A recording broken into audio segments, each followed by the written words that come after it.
On this episode of the Actual Fluency Podcast, I'm joined by Anthony Lauder, who talks about the development from polyNOT to polyGLOT. Do you like audiobooks?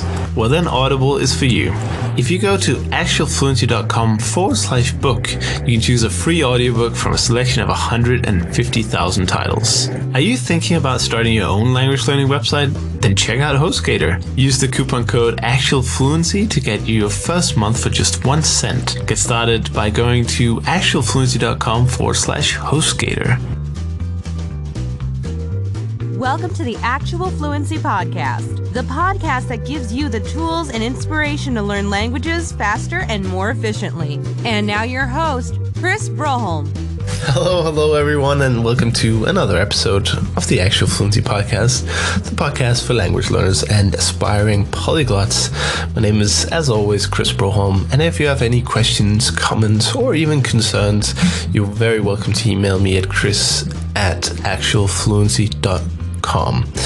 Today's episode is a very interesting one. It's with Anthony Lauder, who you might have seen on YouTube on his Fluent Czech channel, or in the Polyglot Budapest conference, where he was giving a fantastic talk about what it means to be a polyglot and what it means to be a polyNOT.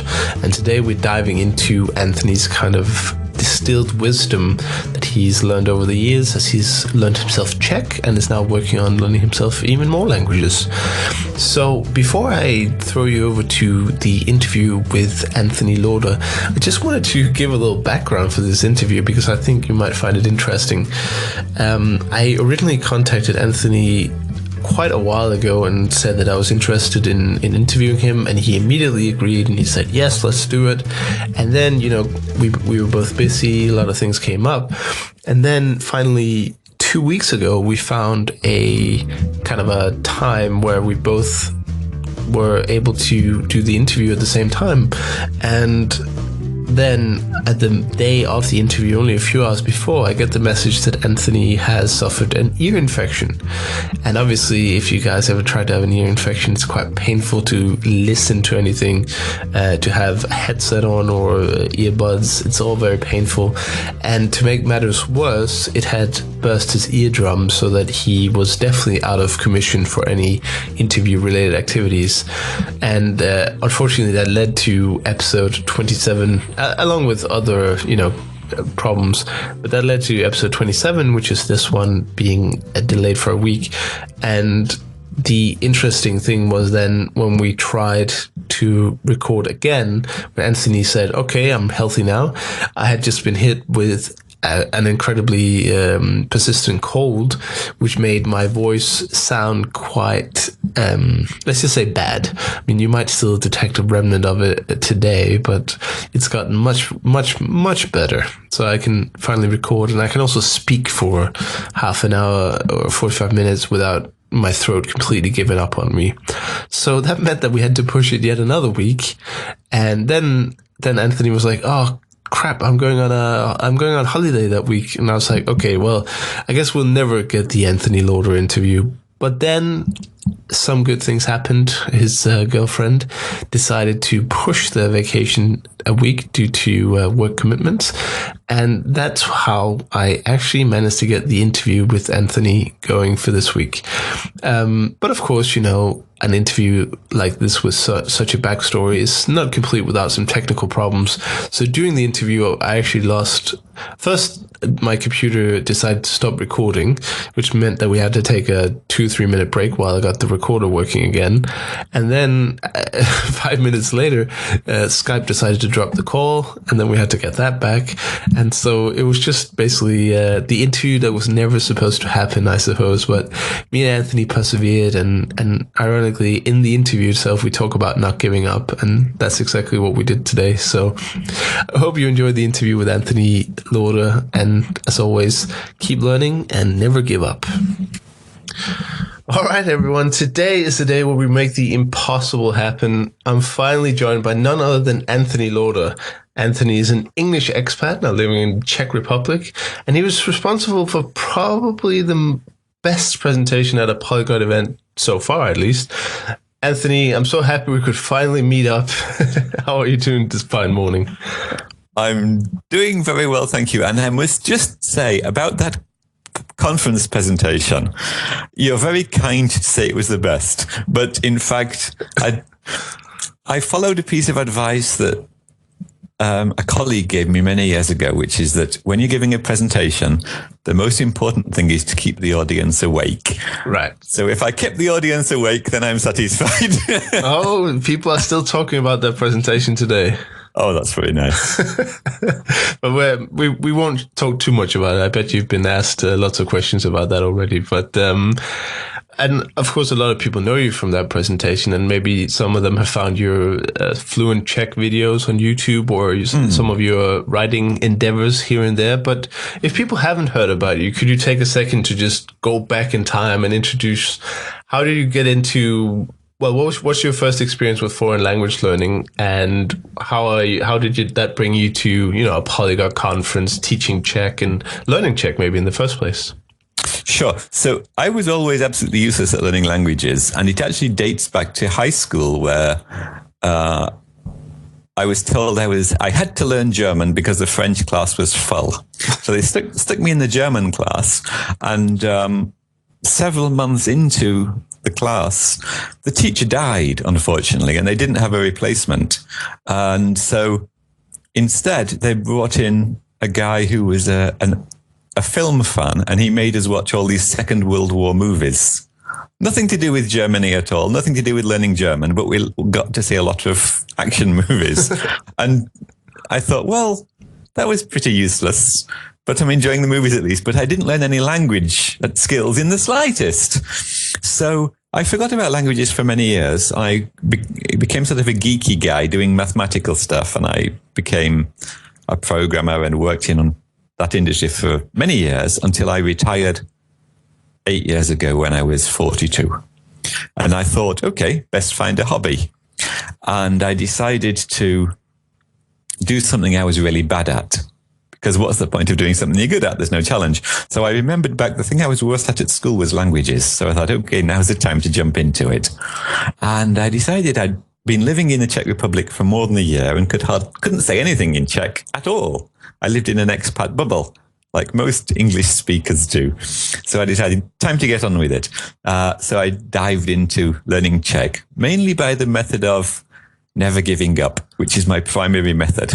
Right. That's really interesting. And I guess that a lot of people have that same feeling of uselessness in school, particularly the early years where you're learning a language through these. We were just talking about this before we started recording about how they make you kind of memorize things instead of promoting learning how to speak. For instance, I know all the German prepositions and what case they're in, but I can't form a sentence.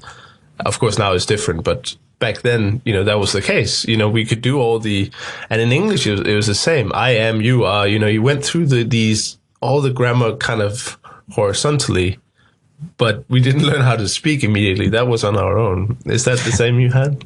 Yeah, in fact, eventually, so I started teaching myself Czech, bought the small number of textbooks that does exist, and tried talking to people very badly.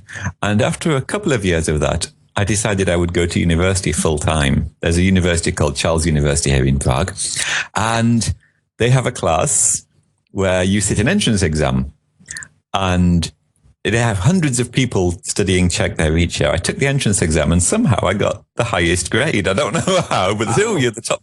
I guess because I studied the grammar tables a lot, because that's what they were mostly testing. They were testing grammar knowledge pretty much. And so I got put into the highest group, and I was the only person in the group that wasn't Russian. It's much easier for Slavic speakers to learn Czech. For you.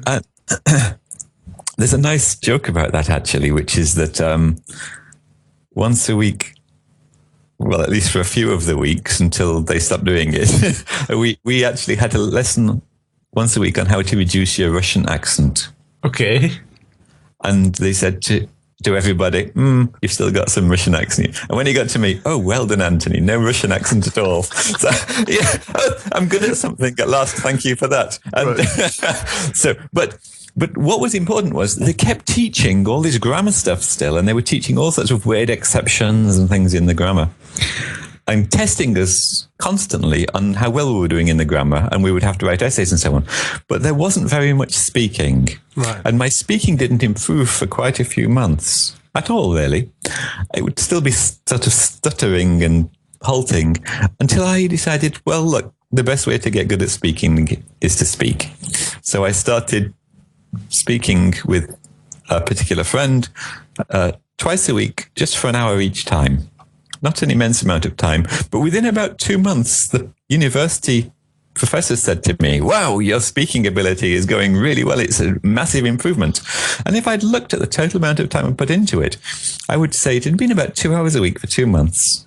So not a lot, but the speaking ability really increased. And I think that I sort of had all this passive knowledge of the language, and it activated very quickly. So it seemed I'd gone from 0 to quite a high level very quickly. But in fact, it was all bubbling under the surface and it jumped up. Right. So I think that does happen, that you can do all this passive reading and think, I'm getting nowhere, I'm never going to speak. But you can then, once you reach a certain level of passive knowledge, when you can read everything and understand the news and all this kind of stuff, then the speaking, after you try it, does come quickly. But it doesn't come without effort. Right. You have to speak. And what do you think about the whole throw yourself in there, learn a few phrases and just start speaking without that kind of grammar background? Because that's obviously been popularized recently by the release of Benny Lewis's book. Sure. And his blog. Yes. So I think that there are two things that I want to say to that. The first one is, I think that's a fantastic way of getting over the fear of making mistakes. Because one problem at university, when we were having the occasional speaking sessions, is they would pounce on every little mistake you made. Oh, no, that's not in the accusative, that's in the genitive, or something like this. You gave the wrong ending. And you think, what the hell? This is hardly a welcoming environment.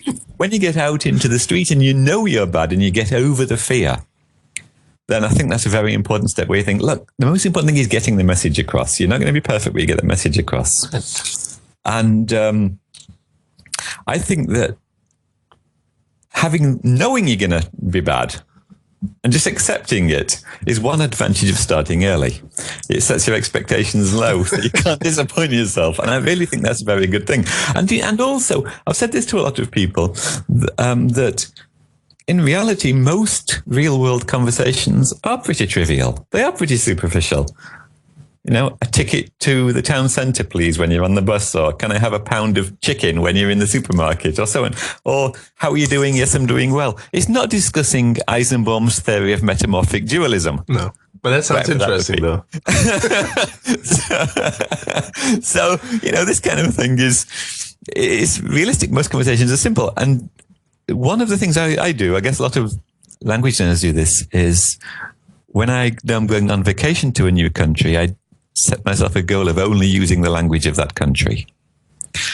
And sometimes I have a long time to prepare for it, sometimes a short time. So last year I went to Italy for 10 days and I didn't really know any Italian at all. I had 7 weeks to go before I booked it at the last minute. So I absolutely threw myself into Italian, hours and hours and hours a day, doing the Pimsleur course and Michel Thomas and reading books and all these things and watching the news and so on. And when I got there, I did only speak Italian for 10 days. Huh. And it sounds impressive, but it isn't impressive because most of the interactions were very trivial. Of course. You know, just going into shops or into the museum, asking people basic questions, talking to tourists, swapping pleasantries and so on. And then they'll ask simple questions like, where are you from? But it gives you a confidence. It makes you not afraid and not getting over that fear and realizing that your achievements will not be magnificent, but they'll be good enough. I think that really is important. Like a mindset change. It's not about your level. It's about how you think about the whole going into it. Well, one of the things I said at that conference presentation you were talking about is that you can have a conversation with just 10 words as long as you're realistic about what your conversation will be. And now here's one thing. A lot of people say that, well, that might be okay. You can use your 10 words or however many words you've got. But when the person replies to you, you won't understand what they're saying. And that just isn't true, because people adjust their responses to your level. If you meet somebody on the street and he says something like, where station for train, you think, okay, this is a person who's not very advanced, so I'll use really simple words. Of course. And that's what everybody does. So because everybody wants to this is something I wrote about, actually, with my conversational connectors, which maybe we can talk about in a little while, which is that everybody wants conversations to be pleasant. Right. So both sides are putting effort into making that the case. And when you knew, that might be difficult to figure out what exactly that means. And that's why you came up with this, I guess, concept of filling the blanks, so to speak, between the facts. Let's just talk about that now. I think we should. I think it's a good time. So conversational connectors, they're in Benny's book as well, and I think your name is there as well. Yes, I introduced Benny to the idea because I had this revelation one day that I was listening to conversations, and very little of what was actually happening in the conversation was information exchange. Some of it was. So somebody might say, I want a chicken. Give me 10 euros. Here are 10 euros. Here is your chicken. But that's not how conversations tend to happen. Instead, there's a load of other stuff going around. Things like, could you help me, please? I would like to have a chicken. Yes, of course, sir. I'd be very pleased to do that. Well, the price of ours today is 10 euros. Well, in my opinion, that's very reasonable. Like this. So a lot of that stuff is nothing to do with chickens and 10 euros. It's conversational stuff. And the important thing about this conversational stuff is that it applies to every conversation you have. So once you've learned a lot of basic vocabulary, you can string it together with these pre-learned conversational things in any situation. And it's far more useful and far more reusable than learning a load of very rare words. Yeah. So once you've learned the basic 10 or 20 words or 100 words or whatever you decide for things like money and taxi and hello and all these kind of things, then I learned to do this myself, to capture by listening to lots of conversations, these things I call conversational connectors and I call them conversational connectors for two reasons. One is they connect strings of words together, but more importantly, they connect people together in a conversation. Right. So I made categories for these, such as, filler is one of them, which is whenever you're terrified, I forgot a word, you just fill it in with these time fillers. Like, now that's a very interesting idea, and while I think about it, I would like the green one. And while you're saying those first ones, you've thought of the word for green. Right. But some of them actually have functions. So you would say things like, I have to say, I don't really like that idea. What do you think? So that's passing over the baton to keep the conversation going, that kind of thing. So, as you said in Benny's book, he picked up on this. He actually said that, that's a nice idea. I'm going to do that with all languages now. And a few people picked it. Actually, if people search for conversational connectors, quite a few people have translated mine because they were Czech and English. Yeah. And a lot of people translated them into something like 20 different languages now. That's fantastic, actually. Yeah. I really like the idea. Yeah, and I actually was very grateful because I took some of these translations and I learned my own connectors that other people had translated into other languages and then used them as I've been learning new languages. So, for example, now I'm very heavily involved in learning Spanish, and because I'm going to be going to Spanish-speaking countries next year, so I'll give myself a few months to get really good in Spanish, and I've been learning the connectors that some kind people translated for me. Awesome. And do you just use, is there any practical tips people should know about learning, 100 different, maybe not all of them, but maybe learn a few from each group and then put it into Anki or something? Would that be what you do, or? In fact, I don't. I actually have this method of my own. I don't want to force my language learning method on people because people have, I think the best thing is to work your own language learning method out. But I've got one that I call the spiral method. Uh-huh. And I made actually 3 videos of talking about it and giving a sample session of me using the spiral method, and it's on my YouTube channel. So if people, rather than me describe it, look on there. But the main essence of it is, it's a way to practice joining things together. Right. But on your own. So you record your voice, you even record a video of yourself, and I have a whiteboard I write things on, and I build up sentences and so on. Because the most important skill for output is to combine things well. When you're learning, you learn all these fragments, little bits, little chunks. But to combine them into a stream of stuff is actually the whole learning process for output is learning how to combine things. Right. That's how language works. I mean, even your native language, you don't have a set of memorized sentences. All the sentences we're saying now have never been spoken.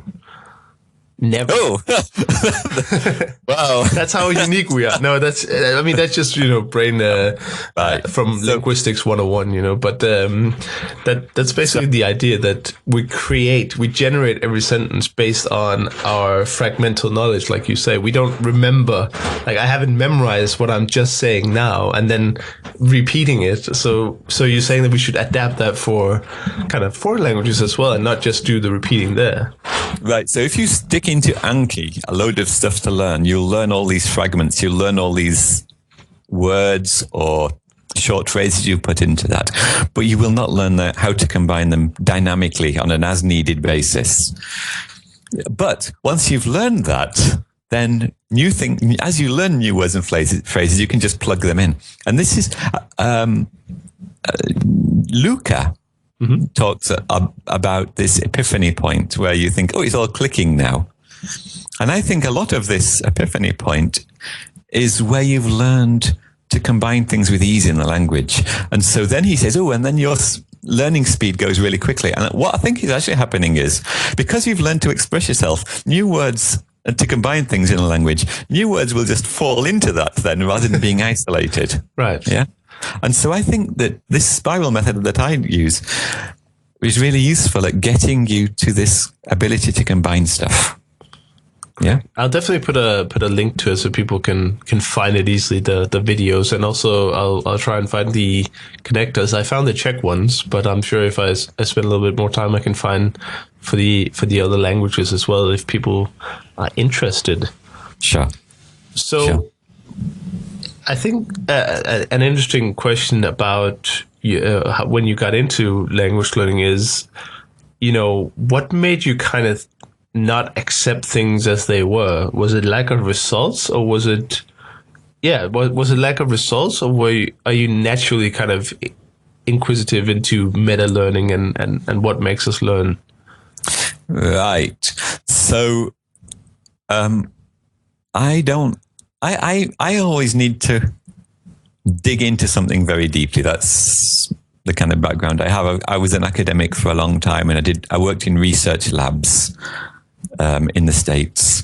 And then I did my PhD, and I was a postdoctoral research fellow at university for a few years. And all of that is about really digging deep into something to actually understand what's really going on here.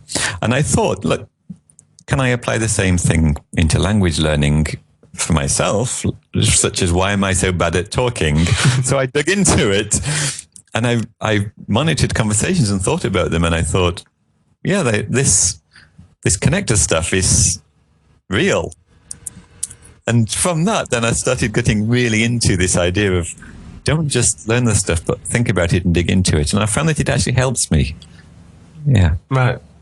And what would you say is your biggest finding? I suppose if you're a researcher, then you're looking to find something. Do you have any kind of big revelations that pertains to this? Maybe the conversational connectors, obviously we already talked about, but did you have any big, like you see the big cartoonish light bulb and you're like, I've been doing it all less efficiently than I could, or...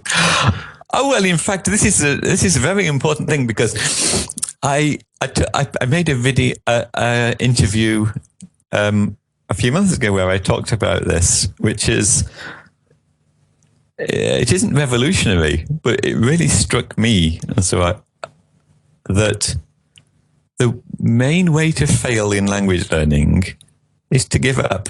That's it. And as long as you plug away at it, it sinks in, but it doesn't feel like it. That's the main thing. You feel you're not making progress, right? But you are. And if you just do, people do say, "Oh, I've been learning Spanish for 3 years and I'm getting nowhere," and that's because they give up lots of times and come back to it 2 weeks later. And I had friends doing this with learning Czech. One of my female friends here, she arrived in the country around the same time as me. And for the first year or two, we were both terrible at Czech. And she then saw me starting to make progress by plugging away day after day after day. And every now and again, we'd be out somewhere and she'd see me having a conversation with somebody and she'd get, "Oh, no, he's got more advanced than I have." So she'd go home and she told me, "I'm going to really hit the textbooks tonight." Oh. And she'd put in a 3-hour session and then get disillusioned and then take a week off and then do the same thing. Right. So when we talk about people giving up, it's not that people give up permanently. It's they give up for short chunks of time. "Oh, I'm going to give up now." And then they come back to it a month later, and then they give up and they come back to it a month later. And that kind of stuff just leads to frustration. So the biggest lesson I had is giving up, not even on a micro scale. Right. Is the only route to failure. And I'm guilty of it myself sometimes. Sometimes I do think for example, I was learning German and I got to a pretty basic level in German on my own. But I thought, I'll take a few weeks off, and then I never got back to it. Right. Yeah, So the habit is the important. Just keep going in, and it sinks in. So it's not a great revelation, but personally, my personal message to myself is never take more than a day or two off. And when you think you're not learning, just plug away. Right. In fact, when I was at high school, this was an important lesson in life. I remember being at high school and we do the end of year examinations in any subject, let's say in physics. And I would go, "My God, this is tough. Oh my God, I hope I pass it." And then I'd pass it, but it seemed like the hardest thing in the world. 6 months later, I'd look back at that old paper and think, why didn't I get 100%? It's so easy. Right. And I find that sometimes it helps me to do that with language learning, where I think, my God, this is so tough, I'm not making any progress. Then I go back and look at lesson 1 or 2 in the book and I think, well, that's easy. So that's great. You obviously have made progress. So look back. Is it like, I guess it's like measuring your arms and legs when you're trying to lose weight and it looks like you're getting nowhere. And then you realize that you've lost 10 inches or something off you. Right. Okay. Right. Yeah, because we're always focused on the stuff we're doing now. So there's a great phenomenon that happens in computer science. Well, not just in computer science, in any area of research. When you're doing a PhD, and PhD supervisors often warn about this, and it's that anything that you don't know seems impossibly difficult. Everything that you do know seems ridiculously trivial. Mm. So a lot of people drop out of their PhD because they think, "Oh, I'm reading this person's research and I don't understand it. It's so sophisticated. That guy must be far more intelligent than me." And then you look at what you've produced yourself, and because you know it really well, you think, well, that stuff's obvious. I've not produced anything worthwhile. It should have a name. I feel like this should have a name, this phenomenon. Yeah, I don't know what the name would be, but I think it happens in language learning that the stuff you do know, you think, yeah, well, I know that, but it's not the hard stuff. The hard stuff is still ahead. Right. And because you don't understand the hard stuff, you get intimidated by it, and you trivialize what you do know already. So I sometimes think about that too. Like going back and measuring your arms and seeing how far you've actually come. Right. And realizing also that when I was, so there's this book I'm reading at the moment for Spanish. It's called Spanish for Reading. It's a very good book. And I'm more than halfway through it, probably 2/3 of the way through it. And it's quite difficult. But I remember thinking that with the first couple of chapters. And now I look back at them and I think, well, that's really trivial. Right. And that is a way for me to realize, despite all my self-delusion and my brain tricking me, I have actually made some progress. Right.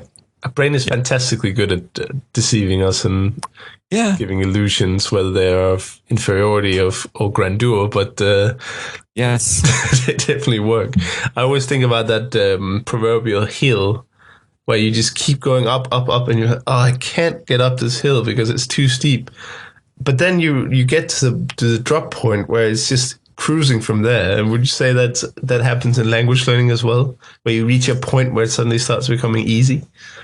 Well, this is Luca's idea of the epiphany point, and I think it happens not on an input basis, because you can always find more complicated stuff to read. Right. And so you never feel comfortable with reading. You always can find something that's too complicated. So you can reach a survival level where you think, okay, I can read the simple stuff. But with output, when you actually feel I can talk about any topic, even if you're having to talk around it, you know. So I think for example, with Czech, and I think probably with French, I can now talk about anything, even if I'm missing some vocabulary. Let's say you can talk at the level of a 10-year-old child, where a 10-year-old child can talk about anything. Of course, yeah. Even if they're missing vocabulary. So you could discuss your job or your studies to 10-year-old child, but they might not know all the words, but still you can both have a very solid conversation about that. And that point, when you reach that point, I think is when it all starts to feel much, much easier.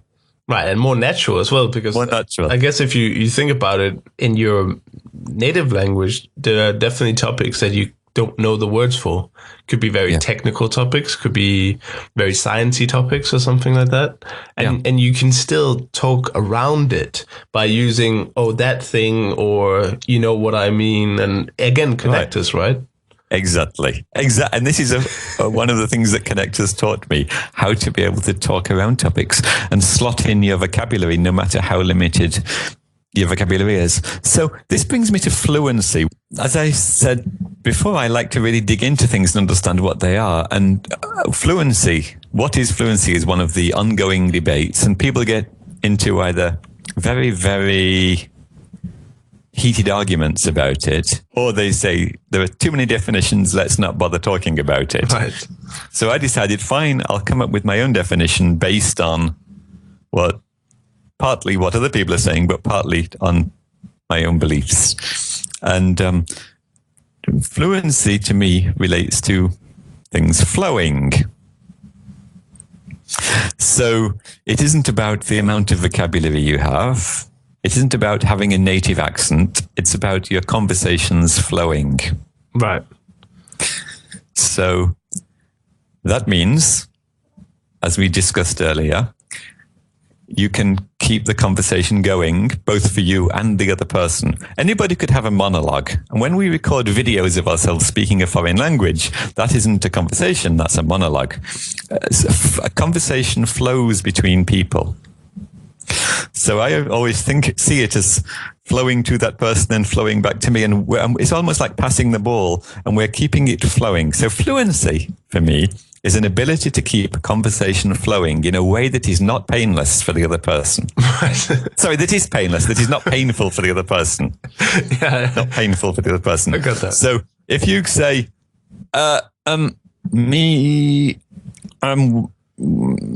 train, that's painful for the other person, and they will try to end the conversation to avoid that pain. Switch to English if you're in. I'll switch to English. Oh, yeah. So you have achieved fluency, I believe, when the person that you're speaking with wants the conversation to continue. Finds it pleasurable to the ears as well as the brain. So I thought, if it's not about vocabulary, can we become fluent with what we have? And this is one of the things that was at the heart of Conversational Connectors. And it's my sort of slogan: be fluent with what you have. Right. You should write a book. Oh, thank you. You think so? Yeah. Sorry, I think it would be a great idea for a book, like how to, well, of course you would have to probably add some more stuff than just the connectors, but Sure. talk about the low kind of practical approach to language learning and how that's different from all the let's learn 10 languages in a year kind of things going around. Well, yes, this is a very important thing that I believe that I'm a pretty poor language learner. I'm not a super guru. I'm not linguistically magnificently talented, but I believe I show to myself, and hopefully a few others see, that even a man with limited abilities like me can actually make progress and do pretty well. And so I guess my advice is aimed not at superstars, but normal human guys who've got limits and so on. And so I cannot say to people, I can teach you to be fluent in a few days. I can give you a native-like accent.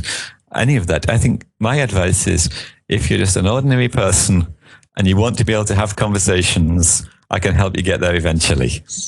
My book would not have any grand claims at all if I wrote one. It would have quite humble ambitions, but I think humble ambitions are probably fair for the majority of us. Yeah, and they're kind of a rarity right now, I would say, because it's all about how fast can we learn a language and how quickly can we remember hundreds of words. And sure. And I totally see the whole connectors, and from a personal level, that's what I've been missing in my language learning, because I've always done the whole learn a lot of vocabulary, even if it's my German, which I've had for 8 years in school, which maybe 8 years is probably a bad thing to say. I'm considering to start saying 350 hours at most, because, 8 years in school, that's nothing when you take the hours. Just the fact that we're not in school 1/3 of the year, or more than 1/3 of the year, I find quite amazing. But vacations and weekends, they take up a lot. Yeah. So for me, it was always, I know a lot of words, meaning I can understand a lot, but producing I can't, because I haven't worked on, now we call them connectors, but back then I wouldn't even known why I couldn't speak. I would just say, it must be because I'm missing words. And right. I guess that's true. I am missing words, but it's not the word itself I'm missing. It's the phrase, the combination of words. Right. So this whole idea of combining stuff, in fact, I've told this story a few times, but I will say it again, that I've taught a few people here in Prague how to do this with Czech. And I remember the first person that I did it with, it was a woman who knew a massive vocabulary, but she couldn't say anything at all. And so I just had, 3 1-hour lessons teaching her some basic connectors. And a lot of the connectors, by the way, there's only you could probably learn 50 initially, or even fewer, and then be able to have quite good conversations. And now I've got hundreds of them, and many of them are just new ways of saying the same thing. So a nice example of this is if you can, and mixing it up then, just using ones to replace other ones makes the conversations less repetitive. So an example is something like, I think, or I believe, or in my opinion, or if you ask me. All these things are all saying the same thing. So you only need to learn one of them initially. So in the first 3 hours, I taught her one from each category. So maximum of 50 of these phrases, probably fewer. And I would take her out into the town centre and give her little 1-minute missions. So I remember the very first one she had, which was, we walked past an ice cream parlour, and she said, I wouldn't mind some of that. And I said, okay, your first 1-minute mission is to ask to taste 3 of those ice creams, but you don't want to buy them. You just want to taste them. And she went, well, don't come with me. I'll be too embarrassed in front of you. Fine, we'll go and do it. So off she went, and she came back, and I'm not kidding, we're skipping up the street. And she said, it was amazing. I did it. I got that. And I thought, that's really nice. She got, just because it wasn't an important conversation, she wasn't solving a world crisis or anything. She was doing something really simple, just getting to taste 3 different ice creams. And the joy she felt from it, and that positive joy kept her going with it. You do get a lot of pleasure from your very first actual conversations where something happens. This is another thing. I believe that I get very motivated by things that make something happen. So for her, she was motivated by getting to taste 3 pieces of ice cream and so on. But I'm not motivated by something just because I'm supposed to do it. So learning a list of vocabulary in a book just because it's in the book is not motivating for me at all. I'll put the effort in, but my heart isn't in it. Right. I love that from the, if I can just interrupt you for a second, I love the part about your talk where you say, what is the point of learning the name of 20 different types of fish? Yes. I don't even know what they're called in English. That's right. Exactly. Yes. That's hilarious. And I have the same feeling in Danish. I'm like, is that a fish or is that the name of an Asian dish or something? You know, right. I have no idea. Yeah. So, and I think one big advantage that experienced language learners, polyglots, have is that they have an intuitive feel for what's worth knowing. So they can extract the useful stuff from a textbook because they've been through the process so many times. They know which bits to skip over just intuitively. Oh, yeah, I should focus on that. I'll ignore that. But when you're completely new to it, everything has equal weight and you keep thinking, should I be learning this? Blah, blah, blah. Yeah. So one of the reasons I believe learning languages becomes much easier after you've learned the first 1 or 2 is because you get an intuitive feel for what's worth focusing on. And you cannot teach that to somebody.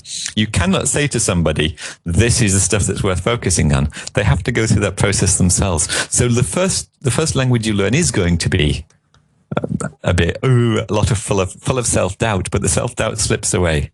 Right. When you move on to later ones. And if you're ambitious like me and pick Russian first, then when you're done, you feel like you can learn anything, right?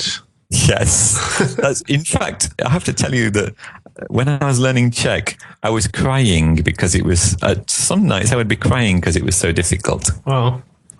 For example, the declension tables for noun cases. For people who don't know what that's about, it just means that each word has many, many different forms that you have to change the form of the word in different situations.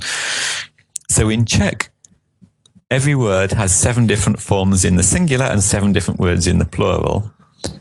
And there are 57 tables of these 14 declensions.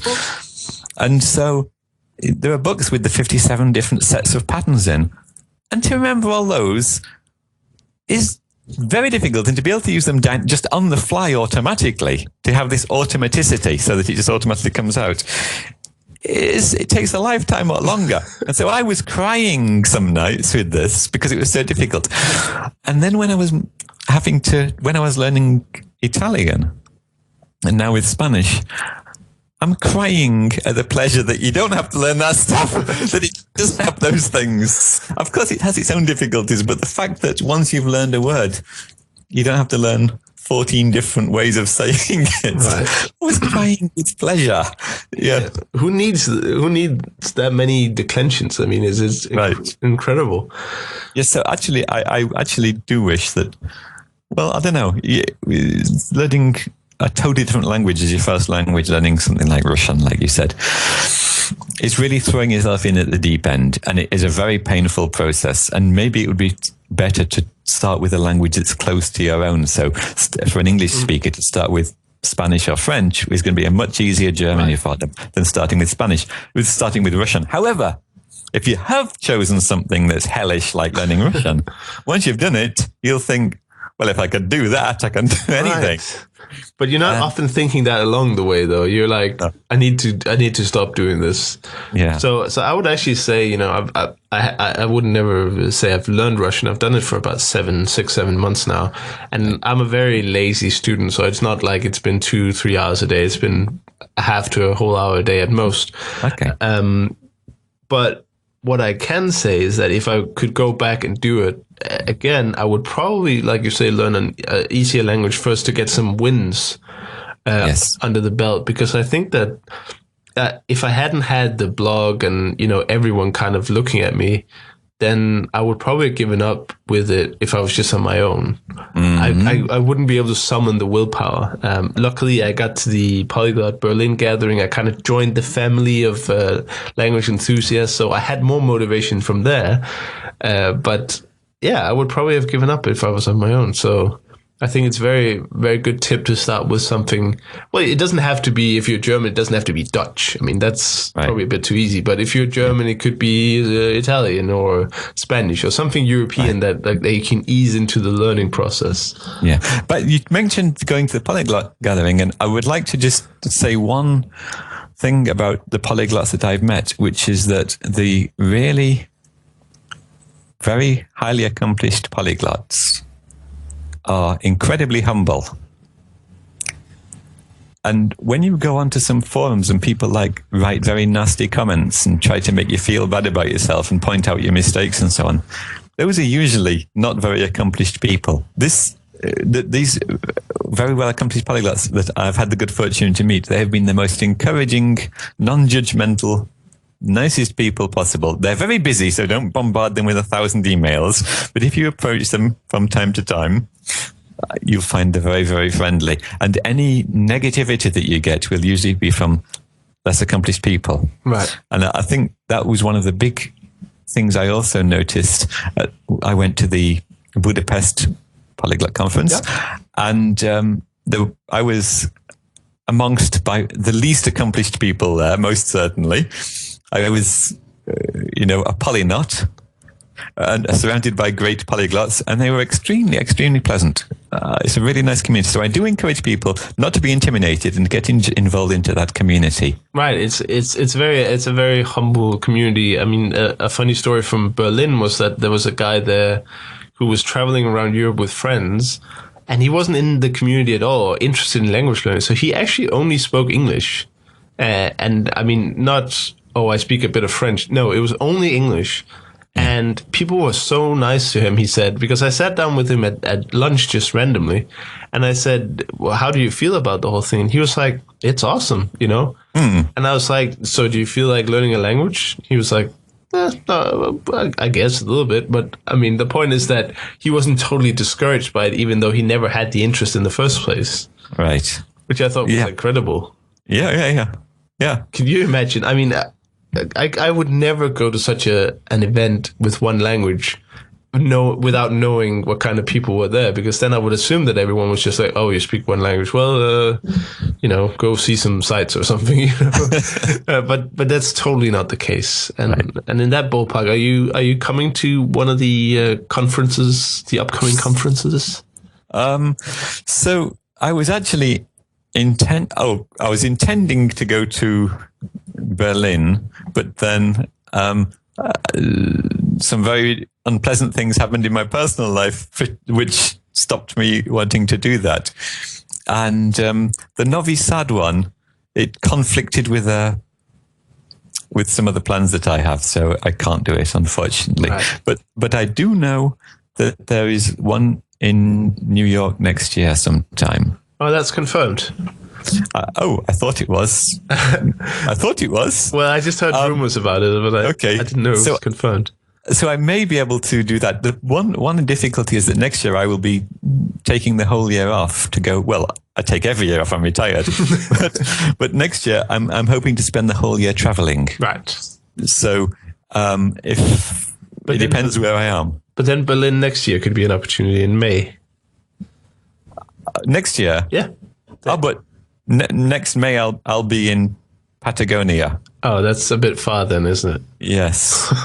I'm hopefully, one of the reasons I'm so heavily in Spanish is that the first 6 months of next year, I will be in South America traveling through all the countries of South America. Fantastic. And then in the second half of the year, I'm going to sort of come back home and travel around Europe.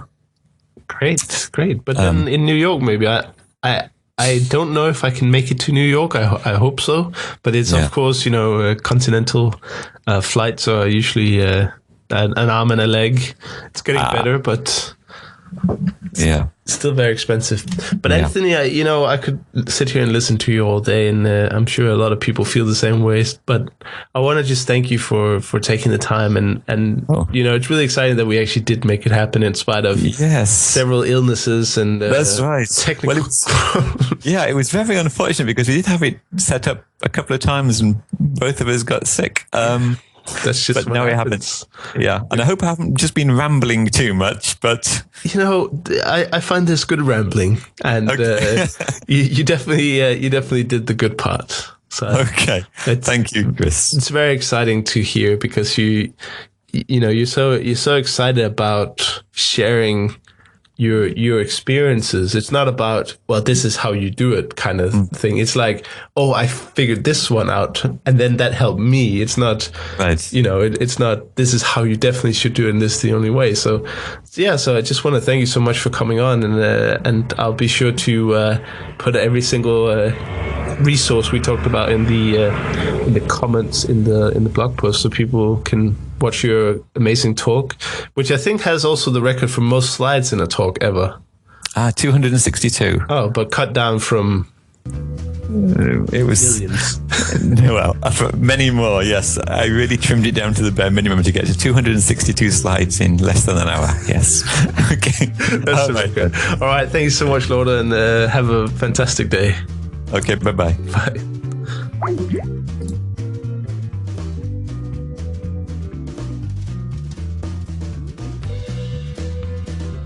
Thank you for listening to the Actual Fluency Podcast. For more information, be sure to check out actualfluency.com. Until next time, enjoy learning and have a great day.